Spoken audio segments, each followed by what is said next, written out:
Hello, Ullachadh. This is a flipped classroom. Ullachadh, cànain, a shia.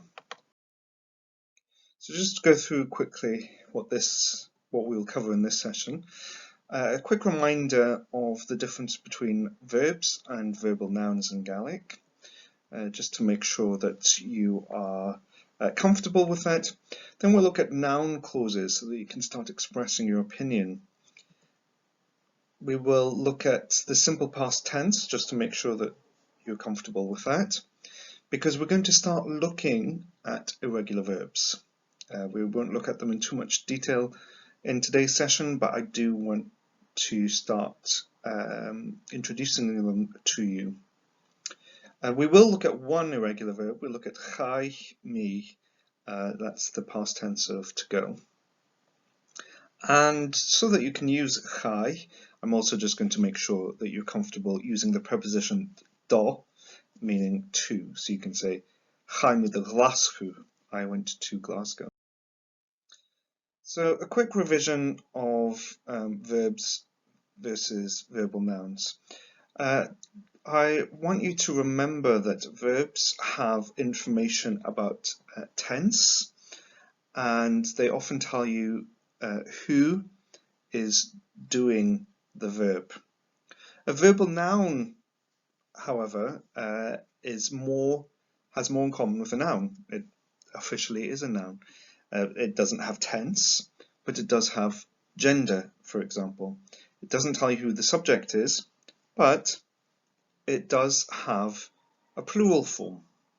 So just make sure that you're comfortable with that and look at the four grammatical categories here. And think about what model, what those grammatical categories are for model. For example, I'll just give you one: gender. We know model is masculine. So noun clauses. So the first thing we have to consider is that sentences can have independent clauses and they can have dependent clauses. Now, a dependent clause is a sentence that can't operate by itself. A dependent clause can't operate by itself, a bit like dependent morphemes. They can't operate alone. So think about this: that unicorns are real, that unicorns are real, or who lives next door, or whom I spoke to. They're not complete sentences. A speaker of English is going to take a moment to try to work out what is being said to them. But if I put in "it's possible that unicorns are real," now we have a coherent sentence in English. So that starts a dependent clause. It's possible that unicorns are real. Dependent clauses in English are often attached to the conjunctions that, which, who, and whom. English speakers aren't always necessarily aware of what each of those words do. But to an English speaker, one of the things that complicates the situation is that the word "that" can be used in so many circumstances. We can say the unicorns that live in Scotland and the unicorns which live in Scotland. They're pretty much interchangeable in many sentences. But if you try to replace that, the word "that", with "which" or "who", if it does not make sense, that is a noun clause. Let me give you an example. It's possible which unicorns are real. That doesn't sound right. It's possible that unicorns are real. That sounds right. It's possible which unicorns are real. Doesn't sound right. Therefore, this must be a noun clause. Must be. We don't have any other option. Ceist. So just to remind you that when we're looking at the present tense, we can split the verbs into statement forms. So we have declarative and we have interrogative. So a sentence form, a question form. These are the statement forms. And we have polarity, affirmative and negative. So the affirmative declarative verb is ha. Meanwhile, the negative interrogative is nachir. Ha, chanir, avir, nachir. And what we can say about Gaelic and Irish is that verb forms that are not the affirmative declarative are dependent forms of the verb. So, to make a noun clause in Gaelic, you are going to use the word that. We sort of have a word available to us. It's GU with the present tense, GU. With verbs beginning with B, P, M, F, in other words, words that begin with letters that are made with the lips, B, P, M, F, all made with the lips, the word is going to be gum. Everything else is gun. Gun, gun, gun. And then we use the dependent form of the verb. With the present tense, that's going to be ved. So let's look at this. Ha and turn, urkuch, aun. Unicorns exist. Ha and turn, urkuch, aun. And I want to say that maybe, or it's possible that unicorns exist. We're going to use the word röduch. Röduch. This means maybe or it is possible. So it is possible that unicorns exist. Röduch, gu, vil and turn urkuch aun. Röduch, gevil and turn urkuch aun. Gesicha hern maha. I want you have the sentences here, 6 sentences, so just turn them into dependent clauses by attaching those 3 structures in red to the beginning. So you've got ha mi a creidsinn, I believe. Ha mi a creidsinn. Ha e syliodd. It's obvious. Ha syliodd. And stocha, perhaps. So you can choose whichever one you want, whichever one you feel like using, whichever one you think makes sense. But here's an example. I see the castle. Stocha gevil mi a feichgin a chastel. Perhaps I see the castle. Maybe I see the castle. I think that maybe I see the castle. Something along those lines. Stocha gevil mi a feichgin a chastel. So pause here and do gesich a hern. So moving on to the next section, and some of you may have covered this. So we're now looking at point 3, simple past of regular verbs. And there's sort of a recipe to this. So the first thing that you want to do is you want to identify the verbal noun. So we have GLANADH, and from GLANADH we're going to find the verb form.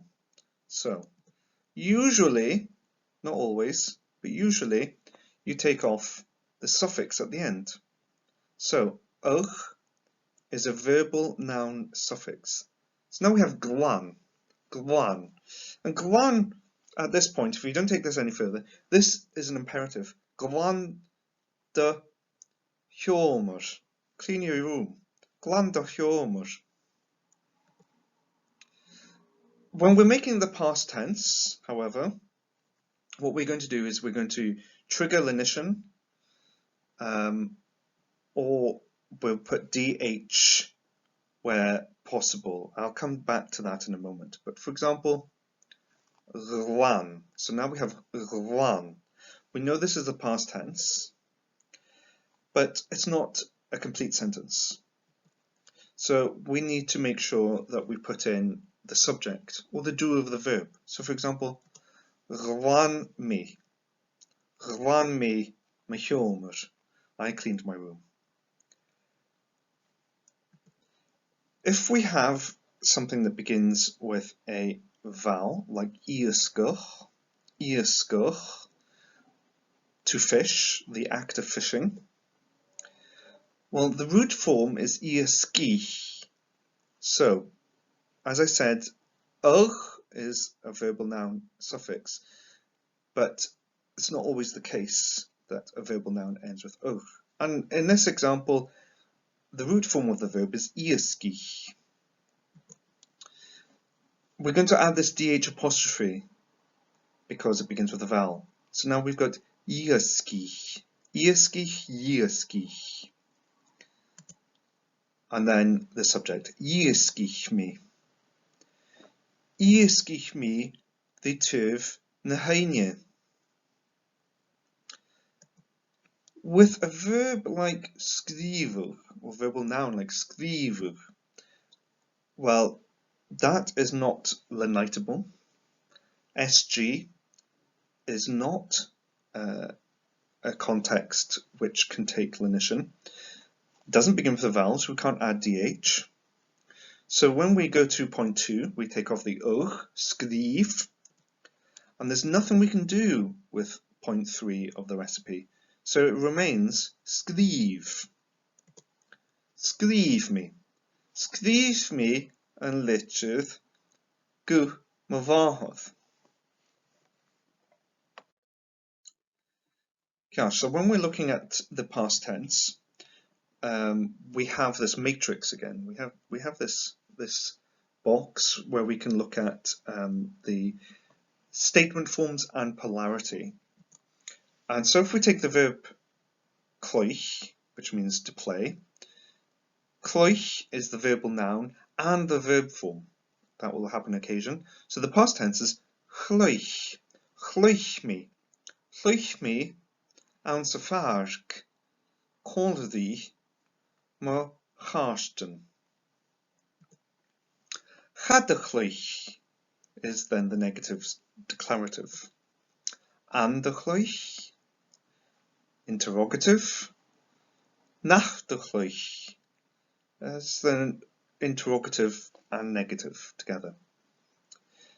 Now, we don't always have to use this matrix with all 4 boxes.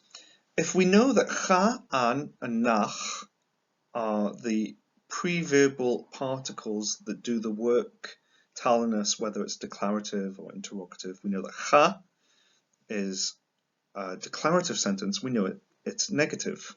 An is interrogative and affirmative. Nach, interrogative and negative. If we know that, if we know cha, an, and nach are doing, the only thing we really need to learn is the independent form of the verb and the dependent form of the verb.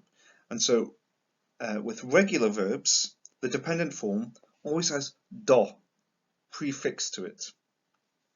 So dochloich, dochloich. We write do as an individual word, but you can think of it as being prefixed because it's also a dependent morpheme. It doesn't mean anything in this context on its own. It can translate to English as something along the lines of, this is a past tense verb. So, at this stage, you should be able to do the past tense with regular verbs. And you know that goon is going to be the word for that, and that word is going to be followed by a dependent form of the verb. So you have an independent clause with a plus and then some words in sequence. Those words in sequence, you need to turn those into a coherent dependent clause. Here's an example. A bhfuil fis éiche. Does she know? A bhfuil fis éiche. Does she know? Éisteach ú radio. We have to turn this into something that's a coherent dependent clause. We want to use that recipe. to make sure that we find the past tense form. But because we're going to attach a fis eichge to that dependent clause, we're going to use gun followed by dependent form. So, a fis eichge gun do jestu ris a regio. A fis eichge gun do jestu ris a regio. Okay, so you might want to pause here to do the rest of those sentences, those 8 sentences. Yes, we're moving on to point 4 now. We're going to look at irregular verbs, excuse me, not regular verbs. We're going to look at irregular verbs. I don't want you to learn the forms, I just want you to learn that there are 8. We'll look at dolf in a moment, which is to go. But for next week, I want you to be able to tell me what are the 8 irregular verbs. So here they are. Cànain or ra, they mean the same thing. Generally, speakers of different dialects will have a preference over another, but they're synonymous. Creidsinn, GLANADH, dolf, or rach. Rach is a word that you'll see sometimes, but I would rather you focused on dolf. Feichgin, fine, rugshin, chin. So learn those. So ech 3. What are the 8 irregular verbs? So just make sure that you have the 8 irregular verbs for next week, and it's important that you know what they are so that when we go over their forms, you're confident that you can pick out those 8. So simple past of dolf. The past of dolf, the independent form is CHAIDH. And so the dependent form is diach, with no do. There's no do there. So anjachu, chadachmi, nachjachshin. So Chaimi de Glasgow. I went to Glasgow. Chaimi de Glasgow. Anjachu do Runedun. Did you go to Edinburgh? Anjachu do Runedun. Chadachshin ran Yaraston. We didn't go to Fort William. Chadachshin ran Yaraston. Nachjachshiv de Yile. Didn't you go to Isla?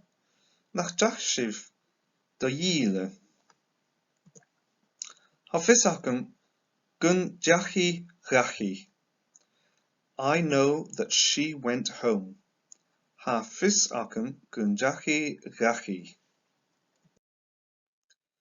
Just going to make sure that you're comfortable with the preposition do, meaning to. You saw there were a couple of forms there. Well, if the word begins with a consonant, the little s there stands for shevuhu, which is the Gaelic for shevu, or lenition. So you know that do creates shevuhu. So do varai, to Barra. Barra is an island. Do varai. If there's a vowel, you're going to put the dh apostrophe. You're going to prefix that. So do rawapa, do rawapa. And we saw in the previous one do yile, do yile, do rawapa. When we've got the definite article, an, they combine, do and an combine to make ran, ran. And then if you're going to use the plural definite article, na, it's usually capitalized because it's usually, in this context, a proper noun, or the name of a place. So it's also going to be ra, rana. So ran, rana. So we've got ranoban, rantron roer. So T hyphen if the word begins with an S. Gan a vonach rúach. Gan tarabiast. Ga na héireach. Ga na chealan an níar. Gan óban. Gan trón róir. Gan vonach rúach. Gan tarabiast. Gan na héireach. Gan na chealan an níar. CHOISICH maha. Simple enough exercise here, just translate. Translate these from Beorla to Gaelic. So, I know you went to town. Ha fisacum gunjachu gan vale. Ha fisacum gunjachu gan vale. So you might want to pause here in order to do that.